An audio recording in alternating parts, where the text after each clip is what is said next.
இந்த ப்ரௌனி செய்யும்போது நான் 2 பெரிய மிஸ்டேக் பண்ணியிருக்கேங்க. முடிஞ்சால் கண்டுபிடிச்சி கமெண்ட்ஸில் சொல்லுங்கள் பார்க்கலாம். ஃபஸ்ட்டு வந்து dark chocolate and Pattarai melt பண்ண அவனில் வச்சுட்டேன். தென் வந்து தேவையான பொருளெல்லாம் எடுத்து வச்சிடலான்னு சொல்லிட்டு எடுத்து வச்சுட்டு வந்து ஒரு பவுல், ஒரு கரண்டி, வெண்ணிலா எசன்ஸ், கோதுமை மாவு, 2 முட்டை, பேக்கிங் பவுடர், ஒயிட் சுகர் எடுக்கல. பாப்பாவுக்கு கொடுக்கணும்னு சொல்லிட்டு ஒயிட் சுகர் எடுக்கல. நாட்டு சர்க்கரையவே மிக்சர் ஜாரில் போட்டு நல்லா கிரைண்ட் பண்ணி வச்சுருக்கேன்.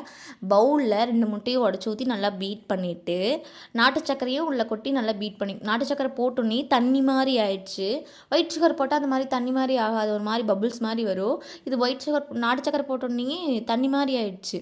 சரி பரவாயில்லன்னு மிக்ஸ் பண்ணிகிட்டு இருந்தேன். இங்கே தான் நான் ஒரு பெரிய மிஸ்டேக் பண்ணிட்டேன். பேக்கிங் பவுடரை வந்து அந்த முட்டை மிக்ஸ் கூடயே போட்டேன். நான் கோதுமை மாவு ஆட் பண்ணியில் தான் பேக்கிங் பவுடர் ஆட் பண்ணியிருக்கணும். அது ஒரு பெரிய தப்பு பண்ணிட்டேன். அது ஆட் பண்ணோன்னே நுர மாதிரி முட்டையெல்லாம் பொங்கறக்க ஆரம்பிச்சிருச்சு. நான்லாம் 5th படிக்கையில் தாங்க இந்த மாதிரி எரிமலை எக்ஸ்பிரிமெண்ட் எல்லாம் பண்ணியிருக்கேன். முட்டையும் lemon and baking powder mix பண்ணி ஊற்றுனா புஷ்ஷுன்னு பொங்கு. இந்த மாதிரி என் ப்ரௌனி பொங்கிருச்சே, விடக்கூடாது, எதுக்கும் விடக்கூடாதுன்னு சொல்லி போட்டு டார்க் சாக்லேட் மெல்ட் பண்ணி ஊற்றிட்டு கோதுமை மாவையும் ஆட் பண்ணி மிக்ஸ் பண்ணிட்டேன். அது ஒரு மாதிரி களி மாதிரி ஆயிடுச்சு. சரி எதுக்கும் நம்பிக்கையோட ஒரு ட்ரேயில் ஊற்றி ஒயிட் சாக்லேட்டெல்லாம் டாப்பிங்ஸ் போட்டு அவனில் வச்சு ஒரு 15 மினிட்ஸ் தான் பேக் பண்ணேன்.